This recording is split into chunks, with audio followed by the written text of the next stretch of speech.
about to eat, O Great Spirit. Give my thanks to the beasts and birds whom you have provided for my hunger, and pray deliver my sorrow, that living things must make a sacrifice for my comfort and well-being. Let the feather of corn spring up in its time, and not wither, Let the feather of corn spring up in its time, and let it not wither, but make full grains. For the fires of our cooking pots, now that I am about to eat.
Today, we pause to give thanks.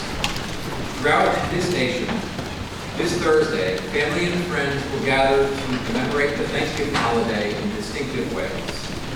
Some will gather together to watch or play football games. Others will participate in parades or turkey tryots. Still others will attend services at places of worship.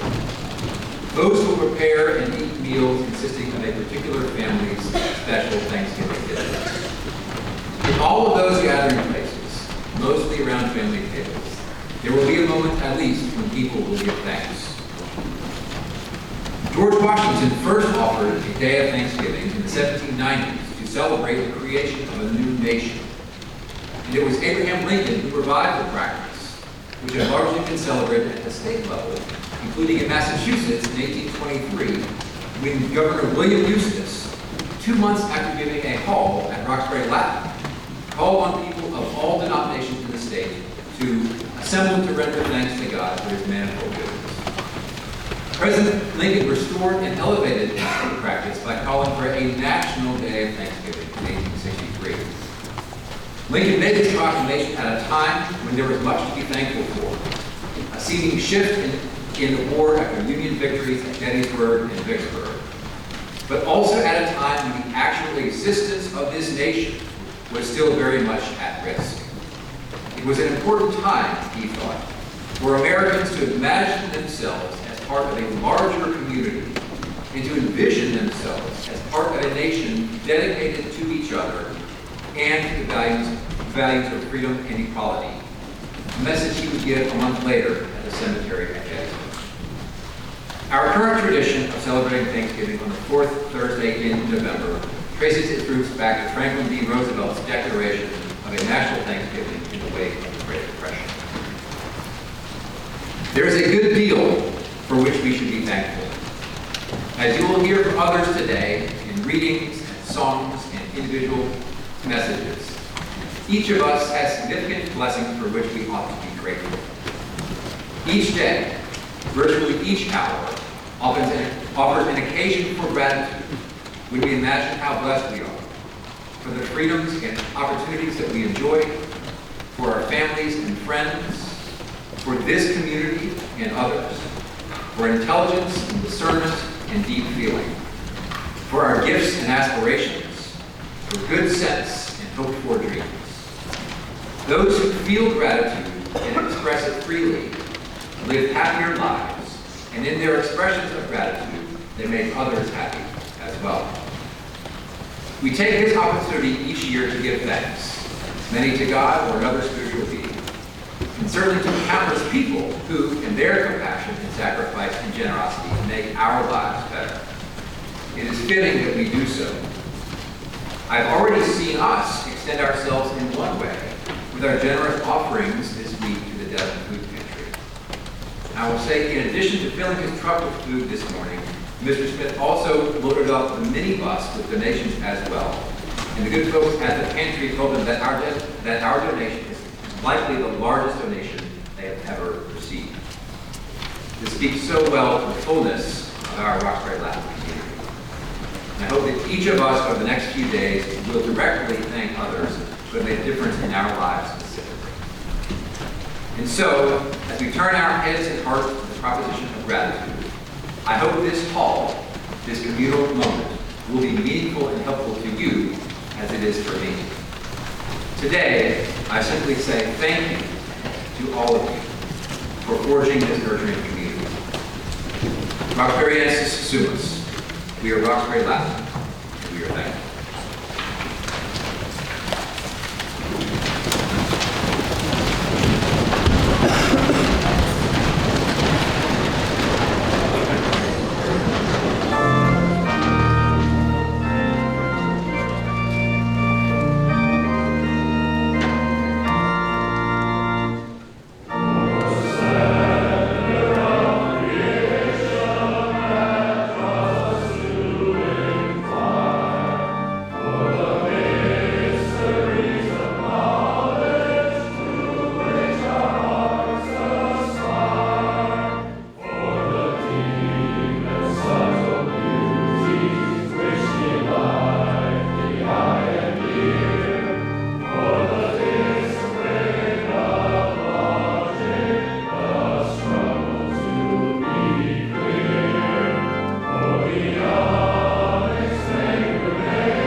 circle of friends is a blessed thing.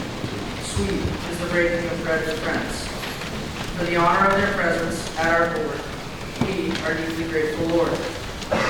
Thanks be to thee for friendship shared. Thanks be to thee for food prepared. Bless thou the cup, bless thou the bread, thy blessing rest upon each head.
Good afternoon.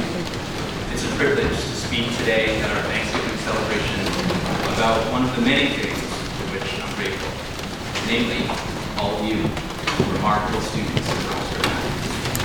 I know that I can speak for all of my colleagues when I say how lucky we are to work with such bright, generous, ambitious kids. Even on our worst days, we would all admit we've got a pretty good gig, thanks to all of you. I think you probably hear these kinds of compliments frequently, but what you may not know as well, and what I'd like to talk about today, is how much we, teachers and adults, learn from all of you. Here are 3 brief examples from my own experience. One of my first students and advisees was cheerful, energetic, hardworking, eager to please. He did all the things we asked him for, and yet he almost never found any success in the classroom. Math, Latin, French, science, you name it, he struggled. Year after year, I worried whether he would even make it to the next market year.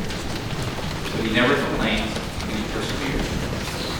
Success came much later for this young man, after RL, even after college. But he's built a promising career for himself and a fulfilling life. To this day, he is example number 1 for me: grit, determination, and persistence. Another advisee had a very different experience. His grades were fantastic, but he wasn't happy. He resented all the hours required to maintain those grades. He didn't feel any connection. Somewhere in his sophomore year, though, things changed. He chose some different classes, tried a new sport, and gradually began to feel more control over himself. When senior year arrived and the college process didn't work out exactly as he hoped, he wasn't crushed. He knew the value of all that he'd accomplished, and he was proud of himself on his own terms. This young man taught me to appreciate one of the hardest challenges I think you all face: meeting the many responsibilities we give you, while also developing some sense of ownership over it. When I see you walk that tightrope, I'm deeply impressed. And finally, I'm grateful for the example of a third advisor who overcame serious anxiety and fear of public speaking. As a younger student, he dreaded English class, and he lived in fear that a teacher would call on him unexpectedly. He was determined to chip away at his anxiety. He set a goal for himself to speak in class first once a week and then once a day. Eventually, he was offering his thoughts freely, excelling in his senior speeches, and writing for multiple publications. As a fellow introvert, I learned from this young man's example about the importance of finding your voice and sharing it with others. So thank you for the countless ways you teach, challenge, and inspire us. Happy Thanksgiving.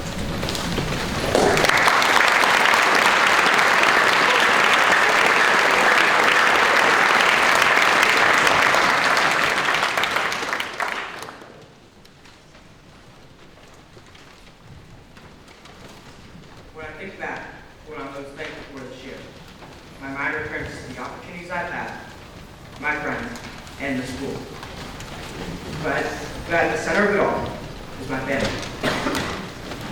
I come from a large family, the kind that can barely fit everyone at the dining room table during the holidays, the kind where there's never a silent moment. However, we all live so far apart that we don't get to be together very often. That's why the holidays are so important to me. Every year, we all gather at my grandmother's house in upstate New York.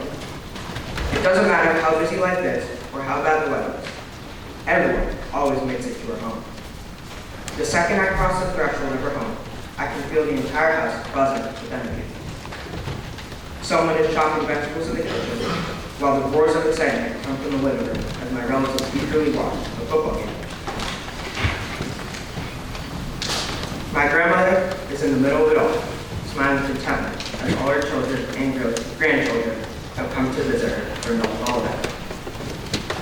These are the moments I'm truly grateful for. We bond over the simplest things, cooking together in a kitchen that's way too small, arguing whether the Patriots or Bills will win the division, sneaking nibbles of the dessert before dinner, and of course, gathering in front of the TV to watch whatever game is on. It doesn't matter who you're rooting for.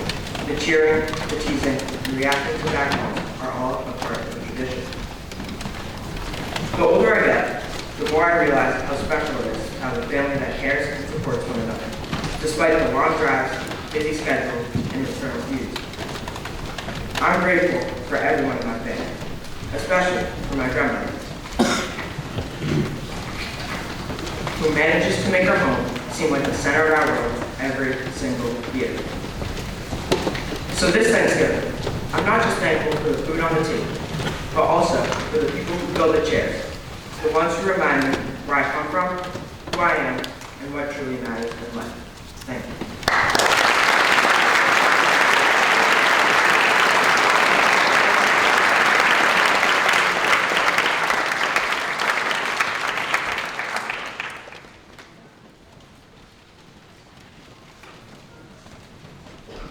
As I've thought about what I'm grateful for this Thanksgiving, I've reflected on the importance of relationships and how thankful I am for the ones I have. My most important and fullest relationships are with my family, and they have shaped nearly every part of who I am. I'm grateful for my parents, who have helped me by staying up late with me, talking with me on both easy and hard topics, supporting my passions, including skiing and running, and giving me advice and free advertising for my lawn care business. My relationship with my grandparents has taught me the values of generosity and kindness. My grandmother never asked for presents at Christmas. Instead, she asked for a card describing something we've done to help someone else over the past year. This tradition has shown me what generosity really looks like. My grandfather, a retired math professor, has been so patient in helping me with math throughout high school and coming to my cross-country races near and far. As I've grown older, my relationships have extended beyond my family. One of the most meaningful is my relationship with Franco, volunteer coordinator of the Corridor Park. I've been volunteering there since I was 11, doing everything from planting daffodils and building stone pathways, hanging Christmas lights, and leading volunteer days. Over the years, Franco has taught me nearly everything I know about gardening. I'm grateful for his willingness to teach me patiently, no matter how long the project takes or how many questions I ask. His selflessness also stands out. He always makes time to go out to the park with me. He's become someone I look up to, not just for what he knows and the hours he spends, but for the generosity and patience he brings to the people lucky enough to work with him. Here at RL, Mr. Gooden has been my advisor for 4 years. He's always supportive while maintaining high expectations. I look forward to our meetings and appreciate his advice and encouragement on everything from summer jobs to trying new things like tech tutoring. My coaches have been another highlight of my RL experience. I've learned so much about perseverance and leadership from them. Thanks Dr. Dunn, Mr. Eaton, and Mr. Humboldt for giving me an incredible high school running experience. Of course, I couldn't have done any of this without my teachers. I'm so grateful for all of the extra help, detailed edits, and thoughtful comments over the years. Lastly, my relationship with my friends are what make RL the place it is to me. It's amazing how close our classes become after those early days in masks and hybrid school. I'm so grateful for all the friends who are there to laugh at lunch, run on weekends, and help when things get hard. At the end of the day, relationships are the most important thing we will all leave RL with. They are what get me excited to go volunteer on a cold Saturday morning, get me out of bed to go to school, and inspire me to do my best every day.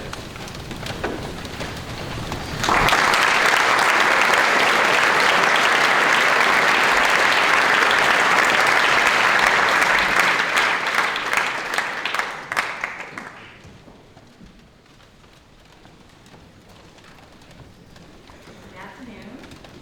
I could go on forever about gratitude, especially this time of year. I don't keep this brief. I love my job, and I'm so thankful for the opportunity to work here. The last 8 years have been tremendous for me after 29 years in the newspaper business. I am the lucky one who gets to welcome each eager family and each slightly nervous young man. I'm so thankful to be affiliated with this school, which has been such a big part of my family's life for so many decades. I'm thankful to be able to work with this great faculty and staff who remind me every day what a wonderful place this is and who are responsible for making it just that. especially to the admission committee who take time out of their jam-packed schedules to interview prospective students. Your thoughts are invaluable and true gold. I'm thankful for this smart, talented, funny, joyful student body. I love chatting with all of you who politely come by during the day where I met. But I want to tell you what I'm most thankful for. As you all know, I work in the admission office, which is the start of the family's horrible journey, where the applicant, the potential new student, and his parents get their first real exposure to the school. They get to see the campus, the classroom, the teachers, the lunch. They get to see the school in action. They learn about much of the school and its identity, its purpose, if you will. I am thankful for tour guides. Tour guides, I love you. Your role in the admission process is vitally important. What people think of Roxbury Live is a large part of what they think of you. These guests are future classmates, friends, and members of our community, and you treat them as such. I am amazed by the number of thank you emails and cards that we receive about families' visits. I get hundreds of them. Here are just a few. Richie's campus tour was a highlight, and the genuine sense of community became immediately apparent, especially with all the congratulations he received from the fellow students and teachers regarding his team's recent victory. I want to mention that our tour guide Riley did a great job showing us around. Hearing about his experiences and how proud he was of Roxbury Latin made me more eager to join the community. Thank you for carrying up with us. The tour helped me picture what everyday life at Roxbury Latin is like. My son left the tour and interview with a big smile on his face. It was a great experience for him to see a day at RL.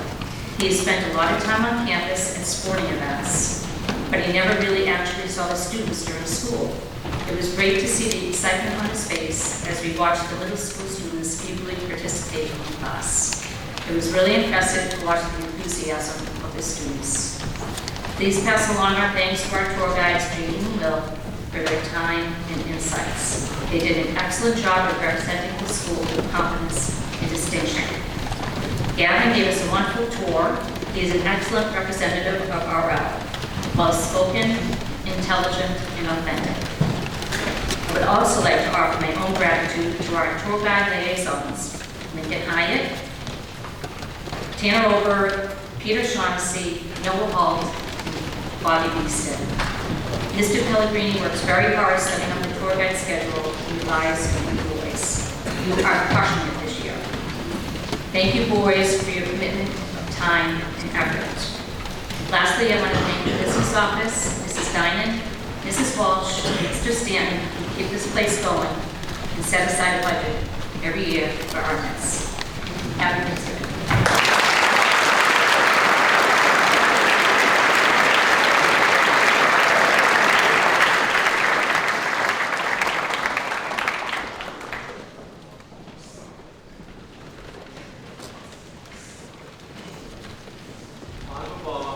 Portuguese for grandmother, immigrated from Lisbon, Portugal, to East Providence in 1977. Although she obtained her education degree in Portugal, it was considered illegitimate here in the United States. She then proceeded to attend college and later earned her master's degree in education while working 3 jobs. She cleaned houses, supported the elderly in nursing homes, and worked in a jewelry factory, all while learning English. She then taught children with special needs for the next 35 years. She had such a lasting impact on these children that my family and I still see them to this day. My papa dedicated her entire life to helping others. In 2012, however, my grandmother was diagnosed with stage 4 leiomyosarcoma, which represents less than 1% of all cancer diagnoses. The doctors told her she would have 1 year to live. I was only 3, and my mom was pregnant with my brother. My papa made it her goal to live long enough so that her grandchildren would remember her. She did just that, living 12 years on top of the doctor's projected 1. After being diagnosed, my grandmother began eating significantly healthier. And I don't mean simply cutting out sugar. I mean no processed foods for over 12 years. She cooked 3 meals a day from scratch. She then joined support groups, learned acupuncture, tapping, and meditation. She began walking over 2 miles daily and seemed brighter overall. Although I may not be grateful for her cancer, I'm certainly grateful for her response. Growing up, we did science experiments weekly, which included a makeshift volcano that doused the white cabinets in red fruit coloring and vinegar. She'd also make dinner for my family and I every night. Her cancer was nothing more than one of the many descriptors I would use to define her.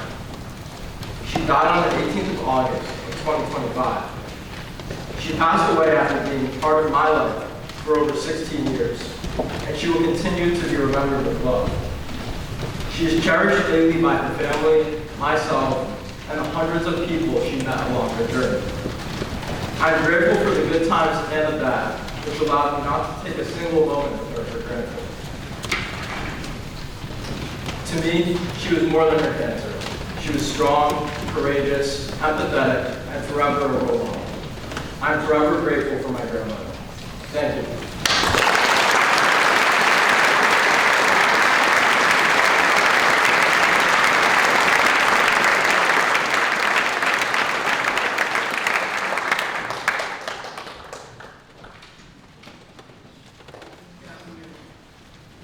Gratitude is a concept that we all know. It is seen most present around Thanksgiving. The answer to the question, what are you thankful for, looks different for everyone.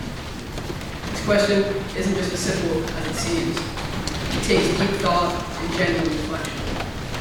For me, this gratitude is extended to my parents and this school. I'm thankful for my parents' guidance in leading me to Colorado. As my brother go through the process for 4 years, the idea of Roxbury Latin began to grow. My parents wanted me to get outside my comfort zone and be more open to trying new things. I'll admit, at first I was skeptical to the idea, but soon I learned why they wanted me to do these new things. I realized why I wouldn't rather be in any other place than here. This school means a lot to me. It is this unique environment where we all strive to do our best and make ourselves a good life after high school has shown me why. A community that strongly values its success and is always looking to get to that next level, whether that means we're in our academics or our athletics. I'm thankful to my parents for pursuing the idea of RL, as I see how my friends have opportunities to experience their high school, where they don't extend the curriculum and get to try new things. They tell me how boring their classes can be. It's showing how it feels like a block of time rather than just a class. I realize just how lucky I am to be in this place. Learning from the best of the best and having every resource imaginable available to me. I'm thankful for this special place because it has made such an everlasting impact on me in just this year and a half. Being at Roxbury Latin shows me what it means to have consistency, day in and day out. It just shows me what true dedication takes. RL teaches me to take no challenge lightly and to put in 100% effort all the time. Thank you for RL for giving me a place to strive. And thank you my parents for the idea to make me a Roxbury Latin student. Thank you.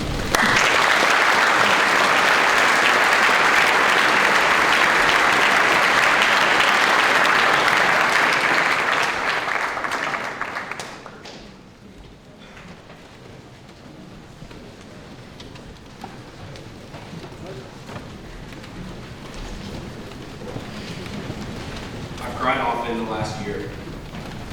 There are the good tears, like when my daughter was born, or a song on Spotify Shuffle reminds me of the beauty of life. There are the solemn tears, like the tears I wiped away when Bryn screamed after her first shot, but when I really stopped to reflect on the seemingly endless conflicts raging around the globe. And then there are the tears that come when it all just feels like too much. Like at the end of a long day, when the baby has been screaming for 40 minutes straight, and I haven't slept or talked to my wife because she's working in the hospital, and all I want to do is just climb in bed. There's a word for this, verklempt. It's a Yiddish word that means to be overcome with emotion, and it stems from old words that translate to something like press, squeeze, or grip. I'm grateful for these verklempt moments, for the moments when life grips you. It's a healthy reminder of the things that matter. It's a healthy reminder that we're human. But how do we keep these moments to be just that, a healthy human moment? More often than not, we need the kindness of others to pull us out of that emotional grip. Our emotions can be a boa constrictor that squeezes the life out of us if we stay in that state too long. We need help, and that's not good. Try as we might, we can't always pull ourselves free. In that case, we need someone to extend a lifeline that we can use to escape from the grip of our emotions. And this lifeline can come from anyone in your orbit.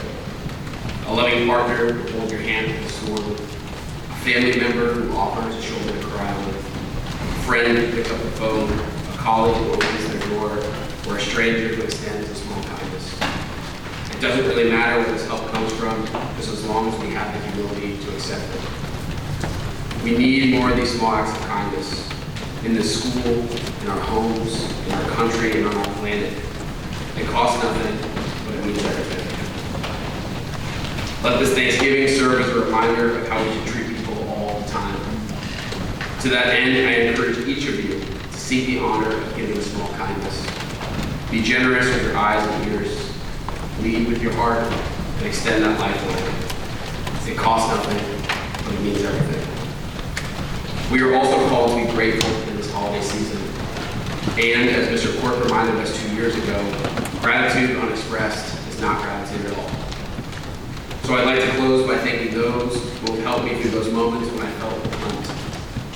Thank you to the students who have kept me laughing after long, dark nights. Thank you to the advisees who, whether they realize it or not, have given me counsel on rough days. And thank you to the colleagues who pull me out of life's tight squeezes just by asking for a photo. These small acts of kindness have cost you nothing, but they have meant everything to me.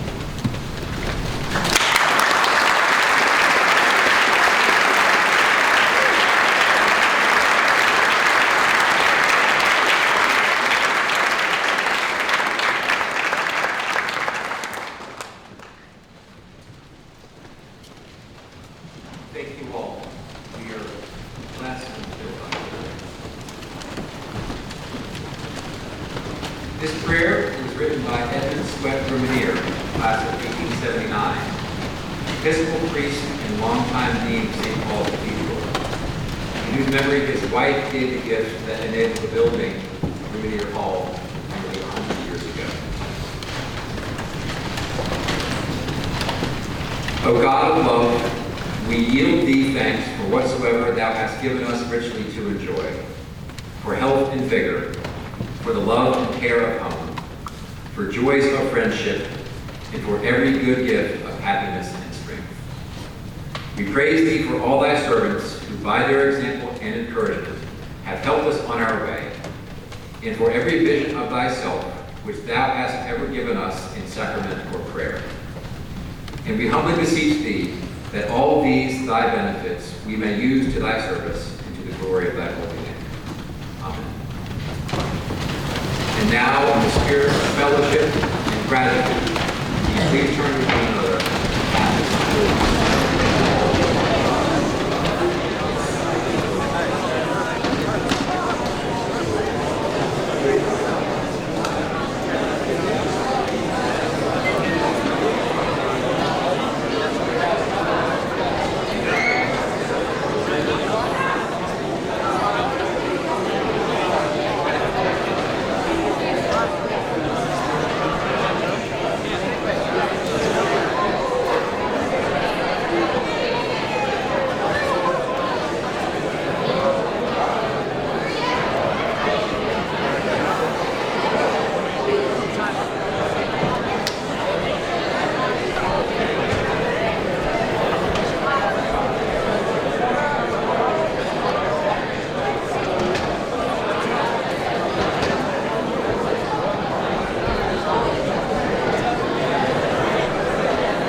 now dismissed to the Gordon Gymnasium for our Thanksgiving feast.